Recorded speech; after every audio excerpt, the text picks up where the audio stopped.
Hello guys, സുഗമോ ദേവി ഒരു കിടിലൻ promo തന്നെ കൂട്ടുകാരെ. നമ്മുടെ ദേവിക മത്സരിക്കാൻ തയ്യാറായി ആ ഒരു പേര് ഒഫീഷ്യലായിട്ട് കൊടുക്കുന്ന ഒരു നിമിഷങ്ങൾ തന്നെയാട്ടോ കൂട്ടുകാരെ നമുക്ക് കാണുവാൻ സാധിക്കുന്നത്. അപ്പോൾ ആ ഒരു കിടിലൻ രംഗങ്ങൾ തന്നെയാണ്, ഒരു പത്രസമ്മേളനവും എല്ലാം കൂടെ നമ്മുടെ ദേവിക ആകപ്പാടെ ഇങ്ങനെ സ്റ്റാറായി തിളങ്ങി നിൽക്കുക ടി വിയിൽ മൊത്തത്തിൽ. അപ്പുറത്ത് നമ്മുടെ പ്രഭാവതി നന്ദനൊക്കെ ഈ ഒരു വാർത്ത ടി വിയിൽ കണ്ടപ്പോൾ തന്നെ ആകെ ഷോക്കായി നിൽക്കുവാണ്. ഇവർ ഞങ്ങൾ പറഞ്ഞിട്ടും ഇവൾ കേട്ടില്ലല്ലോ എന്നുള്ള രീതിയിൽ. പിന്നെ നമ്മുടെ നന്ദൻ രണ്ടും കളിപ്പിച്ച് നമ്മുടെ ദേവികയുടെ വീട്ടിലേക്ക് പോകുന്നുണ്ട്. എന്നിട്ട് പറയുന്നുണ്ട്, അവളിനി MLA ആയാലും മന്ത്രി ആയാലും ശരി, ഇനി അവൾക്ക് എൻ്റെ ജീവിതത്തിൽ ഒരു സ്ഥാനമില്ല എന്നും പറഞ്ഞ് നമ്മുടെ നന്ദൻ അവിടെ കുറെ ഒച്ചപ്പാടെടുത്ത് തിരികെ പോകുന്നുണ്ട്.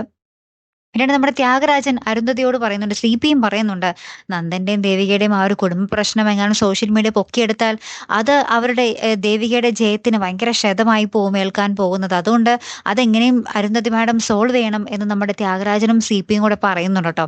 അപ്പൊ ഇനി നമ്മുടെ അരുന്ധതി അത് തന്നെ എന്ത് വഴിയായിരിക്കും എടുക്കാൻ പോകുന്നത് അല്ലെ? കാത്തിരുന്ന് തന്നെ കാണാവേ. അപ്പൊ അടുത്തൊരു വീഡിയോയുമായി വരുന്നത് വരയ്ക്കും ഗുഡ് ബൈ.